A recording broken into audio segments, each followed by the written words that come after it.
Chapter 11. When the ladies removed after dinner, Elizabeth ran up to her sister, and seeing her well guarded from cold, attended her into the drawing room, where she was welcomed by her two friends with many professions of pleasure, and Elizabeth had never seen them so agreeable as they were during the hour which passed before the gentleman appeared. Their powers of conversation were considerable. They could describe an entertainment with accuracy, relate an anecdote with humour, and laugh at their acquaintance with spirit.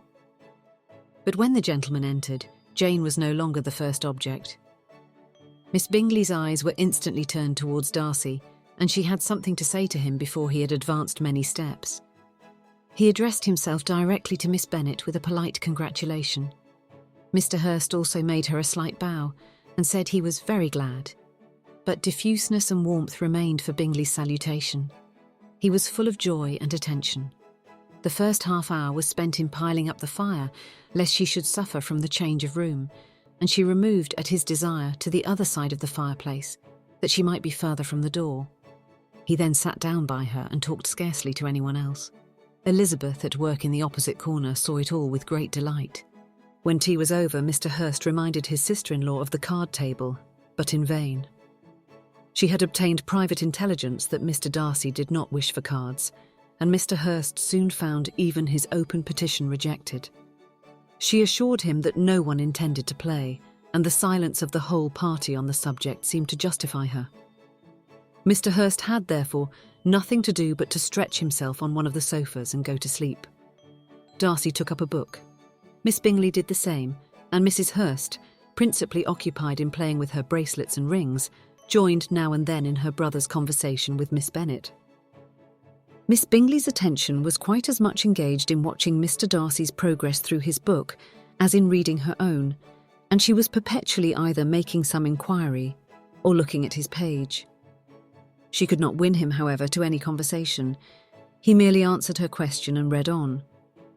At length, quite exhausted by the attempt to be amused with her own book, which she had only chosen because it was the second volume of his, she gave a great yawn and said, "How pleasant it is to spend an evening in this way.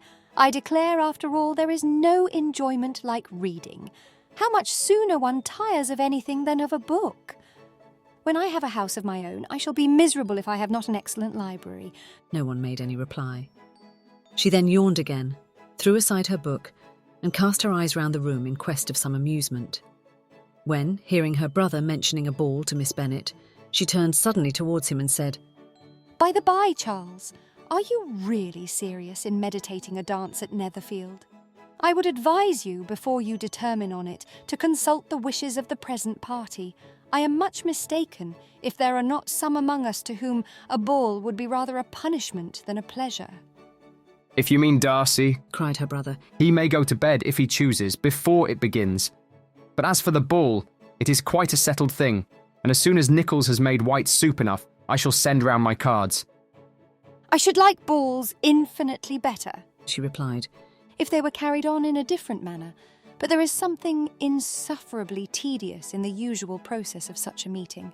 It would surely be much more rational if conversation instead of dancing made the order of the day." "Much more rational, my dear Caroline, I dare say, but it would not be near so much like a ball." Miss Bingley made no answer, and soon afterwards got up and walked about the room.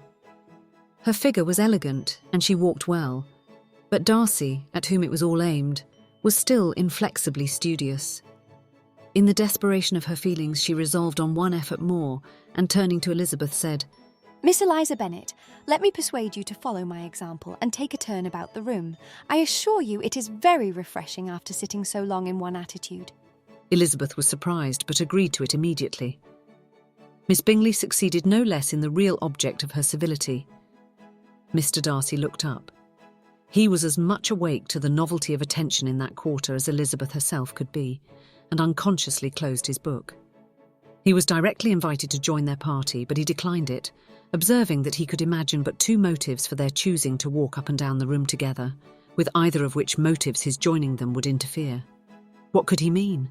She was dying to know what could be his meaning, and asked Elizabeth whether she could at all understand him. "Not at all," was her answer.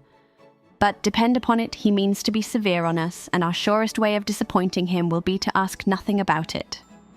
Miss Bingley, however, was incapable of disappointing Mr. Darcy in anything, and persevered therefore in requiring an explanation of his two motives. I have not the smallest objection to explaining them, said he, as soon as she allowed him to speak. You either choose this method of passing the evening because you are in each other's confidence and have secret affairs to discuss, or because you are conscious that your figures appear to the greatest advantage in walking. If the first, I should be completely in your way, and if the second, I can admire you much better as I sit by the fire.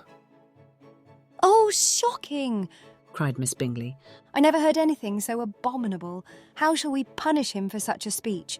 Nothing so easy if you have but the inclination, said Elizabeth. We can all plague and punish one another, tease him, laugh at him. Intimate as you are, you must know how it is to be done. But upon my honour I do not. I do assure you that my intimacy has not yet taught me that. T.'s calmness of temper and presence of mind, no, I feel he may defy us there. And as to laughter, we will not expose ourselves, if you please, by attempting to laugh without a subject. Mr. Darcy may hug himself. Mr. Darcy is not to be laughed at, cried Elizabeth. That is an uncommon advantage, and uncommon I hope it will continue, for it would be a great loss to me to have many such acquaintance. I dearly love a laugh. Miss Bingley, said he, has given me credit for more than can be. The wisest and best of men, nay, the wisest and best of their actions, may be rendered ridiculous by a person whose first object in life is a joke. Certainly, replied Elizabeth. There are such people, but I hope I am not one of them. I hope I never ridicule what is wise or good. Follies and nonsense, whims and inconsistencies do divert me, I own, and I laugh at them whenever I can. But these, I suppose, are precisely what you are without. Perhaps that is not possible for anyone, but it has been the study of my life to avoid those weaknesses which often expose a strong understanding to ridicule. Such as vanity and pride. Yes, vanity is a weakness indeed. But pride, where there is a real superiority of mind, pride will be always under good regulation. Elizabeth turned away to hide a smile. Your examination of Mr. Darcy is over, I presume, said Miss Bingley. And pray, what is the result? I am perfectly convinced by it that Mr. Darcy has no defect. He owns it himself without disguise. No, said Darcy. I have made no such pretension. I have faults enough, but they are not, I hope, of understanding. My temper I dare not vouch for. It is, I believe, too little yielding, certainly too little for the convenience of the world. I cannot forget the follies and vices of others, so soon as I ought, nor their offences against myself. My feelings are not puffed about with every attempt to move them. My temper would perhaps be called resentful. My good opinion once lost is lost forever. That is a failing indeed, cried Elizabeth. Implacable resentment is a shade in a character. But you have chosen your fault well. I really cannot laugh at it. You are safe from me. There is, I believe, in every disposition a tendency to some particular evil, a natural defect, which not even the best education can overcome. And your defect is a propensity to hate everybody. And yours, he replied with a smile, is willfully to misunderstand them. Do let us have a little music, cried Miss Bingley, tired of a conversation in which she had no share. Louisa, you will not mind my waking Mr. Hurst. Her sister made not the smallest objection, and the pianoforte was opened, and Darcy, after a few moments' recollection, was not sorry for it. He began to feel the danger of paying Elizabeth too much attention.